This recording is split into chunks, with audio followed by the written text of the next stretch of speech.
بسم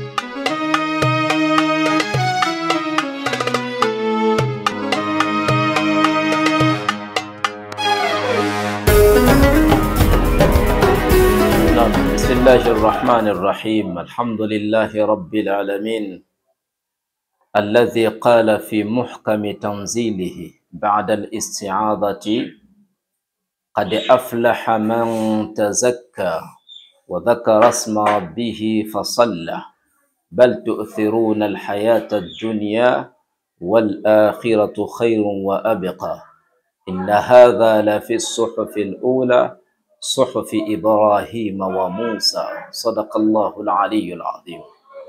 نحمده سبحانه وتعالى ونستعينه ثم نصلي ونسلم على رسولنا محمد ابن عبد الله وعلى آله وأصحابه ومن والاه. Ndugu zanguni Waislamu, ndugu zanguni vipenzi wa TV yetu, na tukiwa kila siku ndani ya studio zetu hizi kwa ajili ya mada zetu endelevu, na muda huu tutakuwa na mada nyingine tena inayoambatana na nyakati tulizonazo masha Allahu Taala. Kama jinsi mnavyojua, tuko katika masiku 10 ambayo tunatiririka sasa kumaliza mwezi mtukufu wa Ramadhani na kuweza kupokea yaumul Eid, siku ya Eid. Na kabla ya salati al-Eid, mnajua kama kuna ibada nyingine ambayo ni ya zakatul fitri.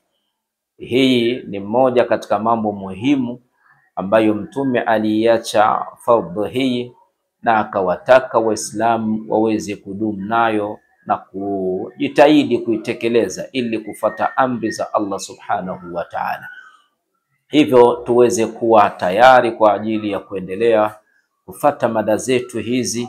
Faida kubwa itapatikana biidhnillahi tabaraka wa taala.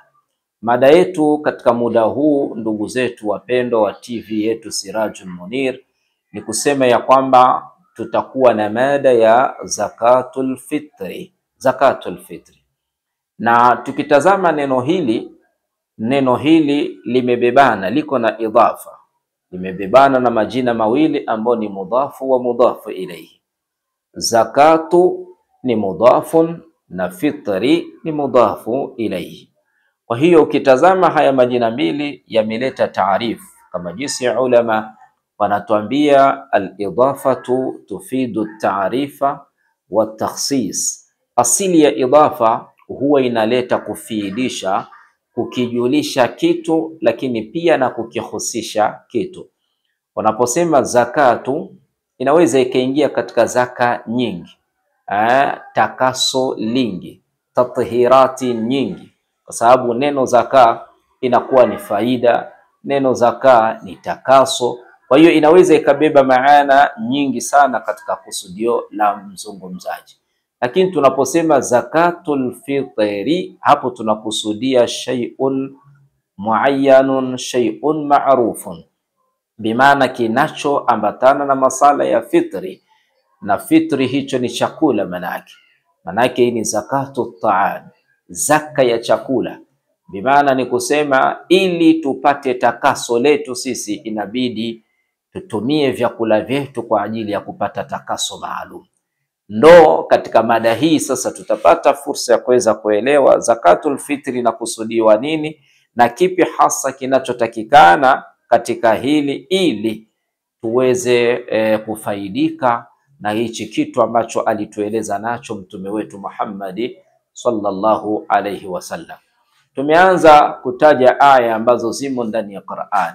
Mwenyezi Mungu subhanahu wa ta'ala anasema qad aflaha man tazakka, bimaana amekwisha faulu yoyote yule ambaye atakaye jitakasa mwenyewe. Tazakka ni tazkia ambayo inarudi kwa wewe mwenyewe, sawa na juhudi zako, sawa na sa'yu zako utakazozifanya ili kupata takaso. Qad aflaha man tazakka, amefaulu yule ambaye atakayejitakasa, atakayejisafisha, atakayejitaharisha kwa kuweza kutekeleza ibadati kama hizi za zakatul fitri na zakatul mal.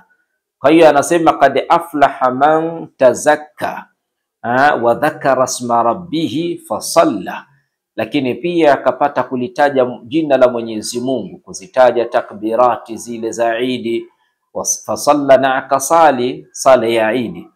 Tafsiri hii imeweza kuelezwa na baadhi ya ulama, na hata Khalifa Abdul Aziz, yani Umar ibn Abdul Aziz, alikuwa akiweza kutumia aya hii wakati wa kukusanya zakatul fitri.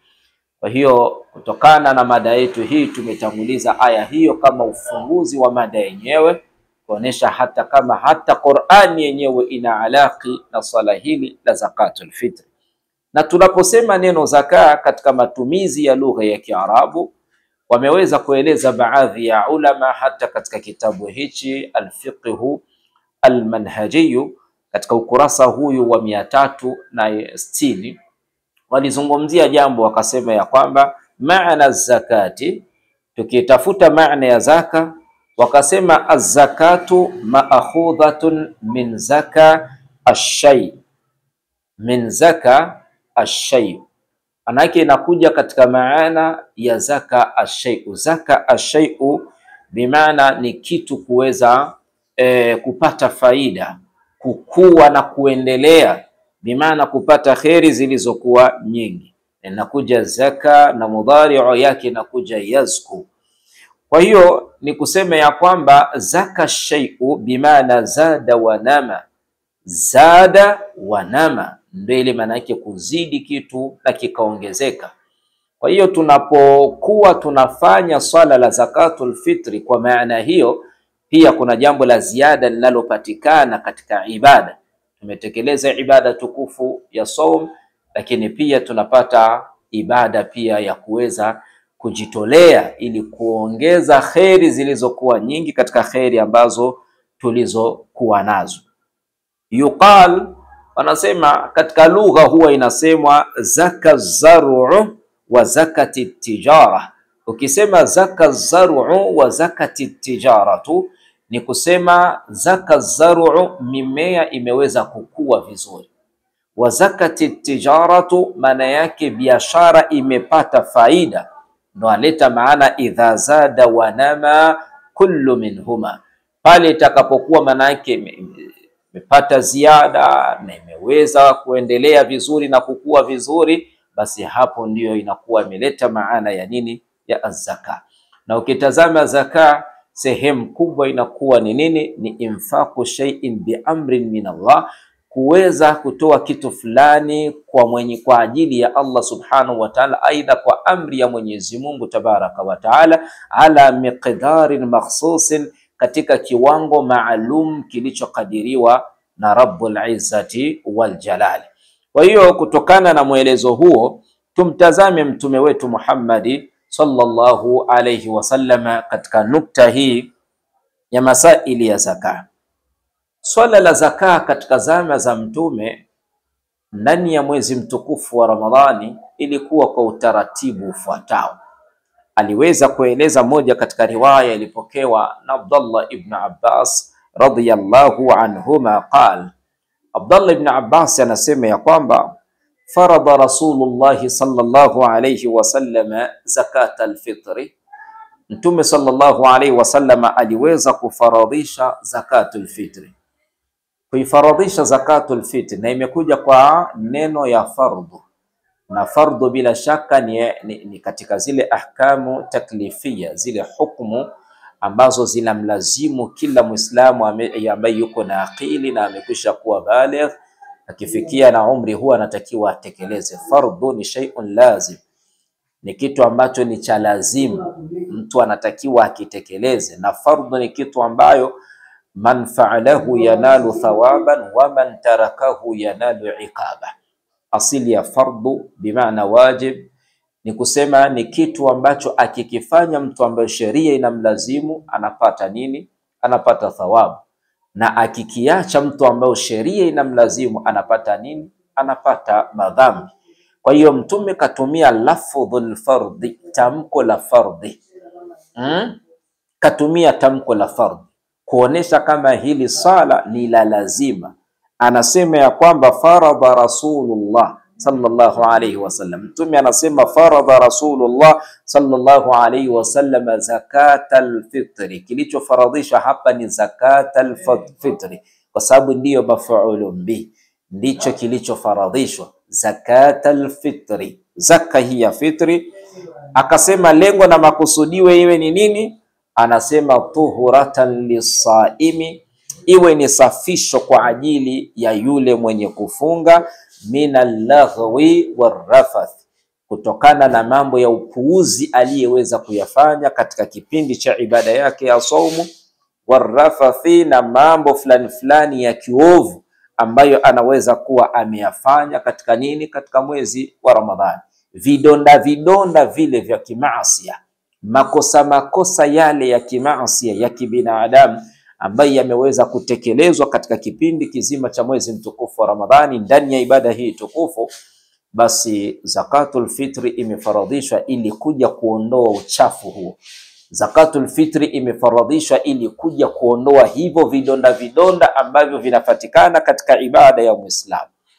Lakini akasema ni tu'matan lilmasakin, akasema pia ni nini? Ni tu'matun lilmasakin, pia ni chakula kwa ajili ya maskini, ni chakula kwa ajili ya maskini. Bimaana ni kusema ya kwamba siku ile ya Eid ambayo itakuwa ni yaumul farahi wassururi watabassumi, siku ambayo ni furaha, watu wako kwenye tabassumati mbalimbali, haitakikani kwa Muislam aliyedumu akiwa katika ibada tukufu ya saum na watu wamefika yaumul Eid, yaumul farahi, siku ya furaha, ati kuna watu wako na huzuni, kuna watu hawajisikii furaha. Kwa hiyo Allah subhanahu wa ta'ala akatengeneza kitu cha muwasati lilmasakin kwa ajili ya kuweza kuwaliwaza maskini, wale ambao wanaweza wakafikiwa katika yaumul Eid, ma indahu shay'un min at-ta'am, hawana kitu chochote miongoni mwa chakula watakachotumia siku ile. Haitakikani Muislamu kuwa na huzuni katika siku hiyo, inabidi iwe ni siku ya furaha, watu wawe na furaha tu. Ndio maana kwa wale wenye uwezo sasa, wenye kumiliki, waweze kutoa kwa ajili ya hawa maskini. Akaendelea kusema mtume wetu Muhammad sallallahu alaihi wasallam, man addaha qabla salati, yoyote atakayoitekeleza hii zakatul fitri kabla ya sala, man addaha qabla sala, atakayeitoa kabla ya sala, anasema fahiya zakatun maqbulatun, hiyo itakuwa ni zaka yenye kukubaliwa, bimaana yenye kupokelewa mbele zake Allah tabaraka wa taala. Kisha akasema waman addaha, na yule atakayetekeleza baada salati, baada ya sala, anasema fahiya sadaqatun minas sadaqat, hiyo itakuwa ni sadaka miongoni mwa sadaka, itakuwa tu ni sadaka za kawaida. Na sadaka kuiweka kusema itakuwa ni sadaka miongoni mwa sadaka, bimaana tantaqilu min alfardhi ila sunna, bimaana hapa inafika inatoka katika uzito wa fardhi inaingia katika takhfifi sunna, katika uwepesi wa sunna. Na sunna haiwezi kuwa na malipo makubwa zaidi ya fardhi. Mtu ambaye anayetekeleza fardhi, jaza yake inakuwa ni kubwa zaidi ya nini? Ya yule anayetekeleza swala la kisunna. Kwa hiyo itakuwa ni sadaka ya kawaida. Kumbe inatakiwa tuitekeleze kabla ya nini? Kabla ya sala yenyewe. Na ndiyo maana ikaja kuonekana ulama wakapangilia utaratibu wa zakatul fitri, namna inavyotakiwa itolewe, iletwe kwa viongozi wa dini. Yule ambaye anayestahiki kuikusanya anatakiwa aweze kuwa ni nani? Ni kiongozi wa dini, anayekusanya, anayeweka msikitini, anasubiria muda wake ambao ndio wajibun kutolewa, basi inafika inatolewa katika ile lailatul Eid na kabla salati al-Eid, katika ule usiku wa Eid pamoja na kabla ya sala ya Eid, ndio muda wa kuweza kuwapa wahusika ili waende wakaandae siku ya sherehe yao na furaha, kwa sababu ya nini? Ya kupata ibada hiyo tukufu ya Eid. Kwa hiyo ukitazama katika nukta hii, tunakuja kuona kumbe zakatul fitri lengo lake kubwa kufaradhishwa katika ummati Muhammadin sallallahu alayhi wasallam iko na gharban au hadafan, ina malengo mawili. Lengo la kwanza tumeona ni tu'matun lilmasakin, ni tuhuratun lisaimi, ni tahara na takaso la yule aliyefunga, na ghardu ya pili ni tu'matun lilmasakin, ni chakula kwa ajili ya wamaskini. Haya ni malengo ya muhimu sana. Haya ni malengo ya muhimu sana. Nani ambaye asiyemkosea Mwenyezi Mungu? Mtume anasema kullu insanin khata'un wa khairu al-khata'ina yani at-tawwabun. Kila mwanadamu ni mwenye kukosea, ishara ya kuonesha ya kwamba yule anayejiamini ya kwamba ndani ya mwezi mtukufu wa Ramadhani hakuweza kukosea, hakuweza kuyafanya makosa katika mwezi wa Ramadhani, basi hakuna haja yeye kutoa zakatul fitr. Lakini yeyote yule anayejijua kama anaweza kuwa amemkosea Mungu katika njia moja ama nyingine, basi zakatul fitri kwake ni lazima. Lakini pia kwa maana nyingine, yule ambaye anayejijua kuwa kuna chochote ameweza kupata, basi atambue ya kwamba katika mwezi huu tulionao, yani yule ambaye anajua kuna chochote ameweza kupata cha ziada katika chakula chake cha Idi, basi ajitahidi awakumbuke na ndugu zake ambao ni wamaskini. Bimaana ni kusema katika ibada ya Idi, ile siku ya kabla ya sala ya Idi kwenye zakatul fitri, inabidi tuwakumbuke na ndugu zetu ambao bado hawajapata chochote cha kutumiwa. Bimaana mtu unafanya mahesabu nyumbani kwako mwenyewe, ukitazama ukaona ya kwamba umepata chakula cha kuwalishiliza watu ile siku ya Idi, basi tambua ya kwamba ile ziada inayobaki usiwekezi nyumbani. Hakikisha unamtafuta ndugu yako ambaye hajapata chochote na yeye apewe. Aidha uweze kutoa msikitini, ukawekeze kwa imamu aweze kukutolea kuwapa wale ambao wasiyekuwa na uwezo ili waweze kupewa. Na kuna uwezekano ukawa siku ya Idi ukawa na wewe ni miongoni mwa watu wenye kupewa. Basi kama utakuwa ni miongoni mwa wale wenye kupewa, basi kuna uwezekano ukapewa kingi zaidi, ukapewa na watu 4, 5, 6, ukawa na kingi kiasi kwamba kikakutosheleza wewe katika ile siku ya Idi na familia yako, na kingine kikabaki. Basi ile ziada iliyobaki ile ndiyo unatakiwa uitoe kwa kuweza kuwakadiria na kuwapelekea wamaskini ambao wasiokuwa na uwezo, ili na wao waweze kupata chochote cha kuweza kula na kuweza kupata cha kuweza kutumia hiyo siku ya Idi. Kwa hiyo kutokana na nukta hii inatuonesha ya kwamba zakatul fitri kama zakatul fitri ni swala ambalo tunatakiwa tuwe makini sana kwa kuweza kuhakikisha tunalitekeleza kama kweli tunazitakia kheri saumu zetu. Lakini tutizame asnafu al-at'imati allati tunfaqu li zakatil fitri, aina ya vyakula ambavyo vinavyotolewa tunfaqu li zakatil fitri, ambavyo vinatolewa kwa ajili ya zakatil fitri. Ni vyakula vipi hivi ambavyo vinavyotolewa? Na athari hii moja kwa moja tunalazimika kurudi kule kwa mtume wetu Muhammad sallallahu alayhi wasallam, linasala ashabahu, ili tuwaulize masahaba wa mtume, kaifa kanu yunfiquna zakatal fitr, yani zakatal fitri fi ahdi rasulillah sallallahu alayhi wasallam, namna gani walikuwa wanaweza kuitoa zakatul fitri katika zama za mtume Muhammad sallallahu alayhi wasallama, wa biamrihi, na kwa amri yake. Moja katika riwaya ambazo zimepatikana katika Sahih al-Bukhari, hadithi ya 1510, na ndani ya Sahih Muslim hadithi ya 985, kuna hadithi ambayo ilipokelewa na Abu Sa'id al-Khudri. Yani Abu Sa'id al-Khudri radhiyallahu anhu qala, anatueleza namna walivyokuwa wakiitoa zakatul fitri katika zama za mtume wetu Muhammad sallallahu alayhi wasallam. Anasema kunna nukhriju fi ahdi rasulillah sallallahu alayhi wasallam, tulikuwa tukitoa katika zama za mtume Muhammad sallallahu alayhi wasallam. Tukitoa nini? tukitoa kitu ambacho yani ile yaumul fitri, bimaana ile siku ya kufungua, ndio anakusudia siku ya Eid ile, tunatoa nini? Sa'an min ta'ami, tulikuwa tunatoa sa'i moja ya chakula. Na hii sa'i moja ya chakula imeikhtilafiana sawa na ikhtilafu za madhahib. Kuna wale ambao wanatizama sa'i moja, sa'u moja, ile sa'u moja ni 4 amdadi, inabeba mudi 4, na zile mudi ni kibaba, mudi ni kibaba, vibaba 4. Sasa ukitazama hivi vibaba 4 wameikhtilafiana ulama sawa na madhehebu zao.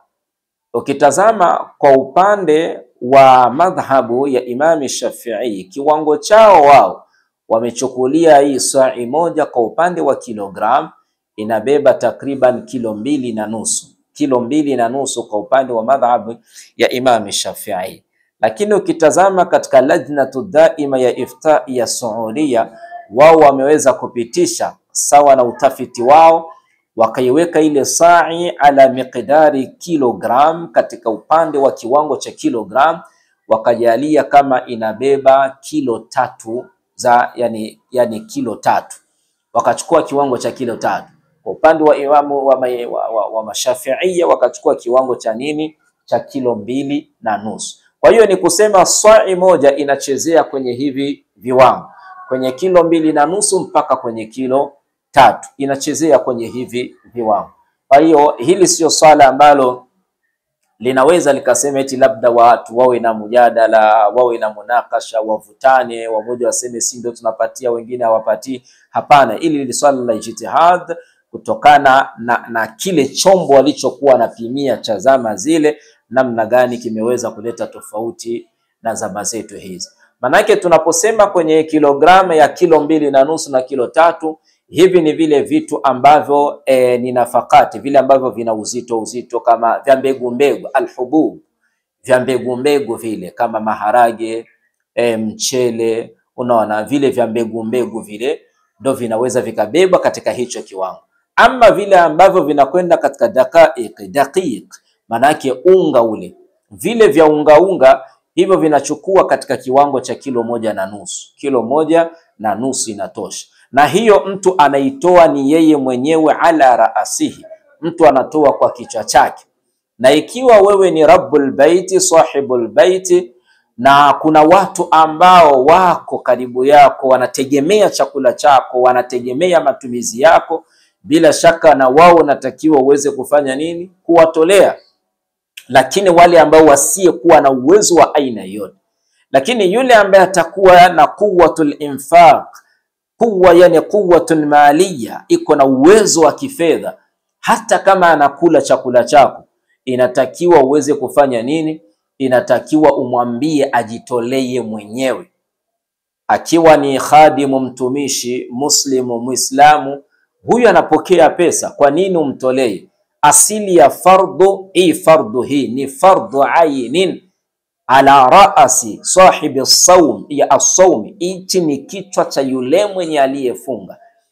Kwa hiyo ni kusema ya kwamba yeye ndo anatakiwa alipe kwa kichwa chake kama ana uwezo. Ni swala la taqatu wa istitaa, uwezo tu. Ikipatikana mtu ana uwezo, hata kama anakula chakula chako, ajitolee mwenyewe, ajitolee mwenyewe. Na ukitaka kumtolea ni kumuuliza, ili yeye akwambie kweli mimi sikujaliwa, sikupata chochote, na kuomba unitolee wewe ambaye unayemlishiliza. Kwa hiyo inabidi kuwatolea.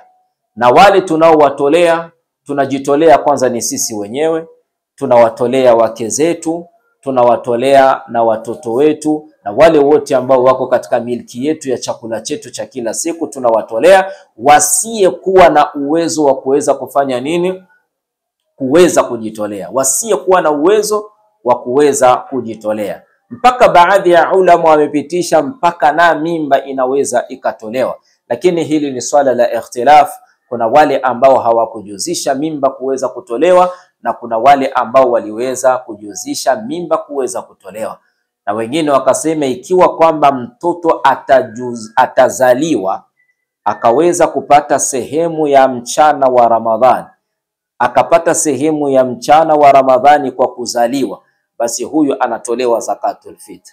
Ama mtoto mwenye atazaliwa katika ile Lailatul Eid, Ramadhani imekwisha, mtoto atakayezaliwa katika Lailatul Eid, ule usiku wa Eid, huyo hatolewi zakatul fitr. Manake mwenye anatakiwa kutolewa zakatul fitri ni yule ambaye alipata juz'an min ajzai nahari Ramadhan, ameweza kupata sehemu miongoni mwa sehemu malahadhati za nyakati za mwezi wa Ramadhani. Akizaliwa mtoto ndani ya mwezi wa Ramadhani, hata kwenye dakika na sekunde ndogo zinasalia Ramadhani isha, akazaliwa ndani hizo sekunde za Ramadhani, huyo anatolewa zakatul fitr. Kwa hiyo hii ni mada muhimu sana, na vitu ambavyo vinaweza vikatolewa ndio kama tulivyovitaja. Kuna maharage kama jinsi katika hadithi hii ya Abu Sa'id al-Khudri alieleza vitu ambavyo vinaweza vikatolewa katika zama zao kule, vilikuwa vinapatikana. Huenda katika zama zetu sisi kuna vile ambavyo haviwezi vikapatikana, lakini ukiweka katika ilmu al-qiyas unaweza ukavipata vile ambavyo vinaweza vikatolewa. Miongoni mwa hivyo, katika hivyo chakula ambacho kilichokuwa kinatolewa, Abu Sa'id anasema wakana taamuna, na kilikuwa chakula chetu sisi tunachokitoa sana katika zama hizo. Akakieleza akasema, miongoni mwa hicho chakula chetu ilikuwa ni ashairu wa zabib. Ilikuwa maana yake tunatoa shair na tunatoa na zabib, hicho tulikuwa tunatoa. Kisha akasema wal aqitu wat tamru, tulikuwa tunatoa al aqitu. Al aqitu ni maziwa ya unga, walikuwa wanatoa maziwa ya unga, wa tamru, na walikuwa wanatoa pia na nini, na tamru. Kwa hiyo na huku tunaweza tukatoa mchele, tunaweza tukatoa maharage, tukatoa njegeri, ile tupatikane ile aghlabu quti baladin, kile chakula sana kinacholiwa cha mji na kinachopendwa. Na miji yetu hii inapenda chakula kama mchele, ndio chakula kinatakiwa kitolewe sana. Maharage ya jone, tutoe kile chakula tunachokipenda ili kuweza kuwapa ndugu zetu na wewe wafurahikie. Katika upande wa unga wa mahindi, tafuteni mahindi yale mazuri, unga mzuri ule wa mahindi wa premier quality, toa kwa ajili ya Allah tabaraka wa taala. Unga wa kivunde premier quality, ule fresher watu wanawita ule, utumike ule. Tutafute kilichokuwa kizuri. Inna Allaha tayyibun wala yakbalu illa tayyiba, Mwenyezi Mungu ni mzuri wala hakubali ila kile kilichokuwa kizuri. Tutafute kilichokuwa kizuri ndio tuweze kukitoa katika njia ya Allah tabaraka wa taala. Kwa hivyo kama jinsi tulivyosema, masha Allah, ibada hii ndio tumeifikia. Tujitahidini kila mmoja kwa nafasi yake aweze kutoa zakatul fitri ili kuitakasa saumu yake, lakini kuwaliwaza pia ndugu zake Waislamu ambaye hawakubahatikiwa kuweza kupata chakula cha hiyo siku ya Eid, sawa na ziadati ya vyakula ambavyo tulivyo navyo majumbani wetu katika ile siku ya Eid, tuwape na tutoe kabla ya sala ya Eid. Tujitahidini kutoa kabla ya sala ya Eid ili kuweza kuwafikishia walengwa na wawe na matumaini tu baada ya sala ya Eid, wanajua leo ni siku ya furaha, leo ni siku ya khairi na kitoweo kimepatikana, falillahi alhamd. Kwa hiyo tunamalizia mada yetu katika nafasi hii. Tunaomba tu Mwenyezi Mungu atuwafikishe katika Ramadhani hii tuweze kuimaliza hali ya kuwa tumepokelewa amali zetu, na tuwezeshe masha Allah muda wa kutoa zakatul fitri tuweze kutoa zakatul fitri kwa uwezo wake na kwa mapenzi yake. Wabillahi tawfiq. Assalamu alaikum wa rahmatullahi wa barakatuh.